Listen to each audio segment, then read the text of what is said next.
Alright, so now what's the best way to go through our photos and actually, analyze them? Personally, one of my favorite things to do is up here, notice where it says Essentials? If you click this arrow and you change the workspace mode to Light Table, it's really cool. It goes to all thumbnails. And then you can make the thumbnails a little bigger, something like that. And you can get a really good look and scroll through your photos pretty quickly and have a nice thumbnail size. That's one way I like to do it. Another way that it works really well is this preview mode. And this one I like because the picture is really large and it works pretty good. So, and now check this out. Notice how my thumbnail has a plus there, my little mouse pointer. It looks like the zoom tool.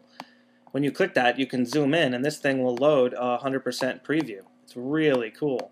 So you can see if your image is sharp or not. And that's a great feature. It's really cool. So I can check this out and see if that's sharp. You know, sometimes when you do these macros, you miss it. You miss the focus by even a hair, and it looks sharp on the camera, but in reality it's not sharp. It will take a second to load depending on what your PC is doing because it's got to render 100% preview, and there it is. So it looks like I got it. The head is sharp. Perfect. Pretty cool. And then if you want to see a full screen mode view of the image, you can simply just hit the space bar at any time, and that'll bring up whatever image you have selected and put it in full screen mode. If you hit space bar again, it'll go away. Another really cool way to view stuff is up here you have the full screen preview, which is spacebar, we just did, but I really like this review mode. Check this review mode out. This is really cool. And you can just go left and right and it'll kind of pan through them in like a cool circle. It's really cool. And if you hit the down key, it'll get rid of the photo. It won't get rid of it, it'll just deselect it. So basically what it did is it selected all the photos. If I hit the escape key, notice how here in the content panel on the left, everything is now selected except for this image right here. And that's the image that I hit the down arrow on. Let me show you. I'll do it again. Check this out. Go back to review mode. And let's say, alright, this one's cool, this one's cool. I don't want I don't want this picture, that one, that one, that one, that one. Alright, so we got rid of a few. Now we have much less in our little carousel here. So I'm just going to click the X button to get out of here, or you can just hit the escape key. Now notice how I have a whole bunch of photos deselected. See that?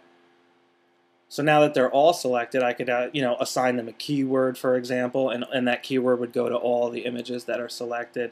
Things like that. It's just a good way to narrow your selection so you can maybe put a label on them, like, all right, these are second approval, so they're all going to be yellow, because they go with that. They're this part of the wedding album design. For example, say you have at a wedding you have the bride getting ready, so you can put them all in yellow, and then you have the reception and so on. So there's many different ways to categorize, and it works really great. And now notice once you add a label over on the filter panel, another sub panel pops up that says label, and then you can just click that and you'll get all your labeled photos. Really cool. Now I want to show you a couple more things here about this preview window, which is really cool. Notice how if you have multiple selections, if I hold Command down on my Mac or Control on a Windows machine and I select two different images, they both come up in the preview window. See that? I just keep clicking and more come up. Pretty cool. So if you want to compare two images, like is this one better than this one, for example, things like that. Another very cool feature. So I just wanted to make sure you guys were aware of that one. Also, up here when we looked at before where we had all these, when we went to the light table feature and stuff, there's a bunch of different presets, I should say. And the film strip one is pretty cool. This is like a standard one that's been around in Bridge forever, and a lot of people like that one. So I just wanted to make you aware of that.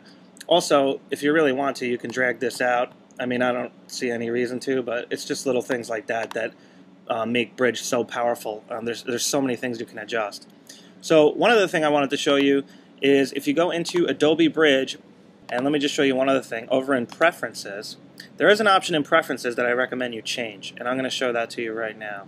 If you go to General, I think it's under General. Well, here's one option. When a camera is connected, launch Adobe Photo Downloader. That's up to you. I don't use that because I use Lightroom for my importing. However, that's an option you may or may not want to check. Also, the user interface brightness.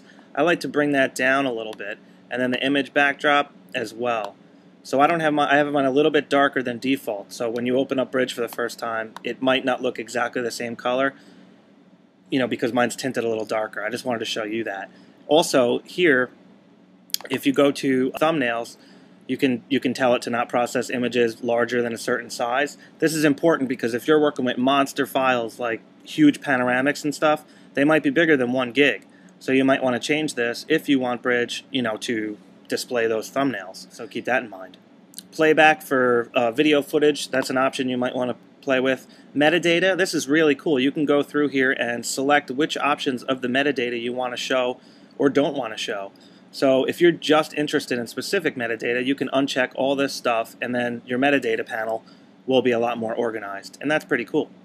Now this other option here I wanted to tell you about, this file type association, that's pretty common sense type stuff. What program is going to open what file. So if you double click on a file in Bridge, depending on what kind of file it is, what program is going to open it. That's what this means, just so you know. So you can change that around. Like for example, if I double click an AVI file, it's going to use my VLC player in order to open it. You might want to use Windows Media Player or QuickTime or whatever the case may be. So that's where you would change this type of stuff. But cache, this is the option I highly recommend that you check. Automatically export cache to folders when possible. Make sure that's checked. What that'll do is it'll write the cache, like as far as the ratings, the stars, the labels you may or may not have, but any changes that you make in Bridge as far as your files go, that information is stored in a little sidecar file type thing, and they call it cache here. So what that'll do is it'll put the cache in the actual folder where your pictures are. So if you were to drag that folder onto another drive or whatever the case may be, the information will always be there, if you brought it to a different computer, for example. Otherwise, Bridge will just have one master database with all this cache in it. And if you do go and take your pictures and move them from one place to another, the cache isn't going to be there. So if you plug it into computer B, for example, all the ratings and star information is not going to be there. So very important, and I always have this checked. There's an option in Lightroom as well, just like this, and I have it checked in Lightroom as well. So I just wanted to make you guys aware of that.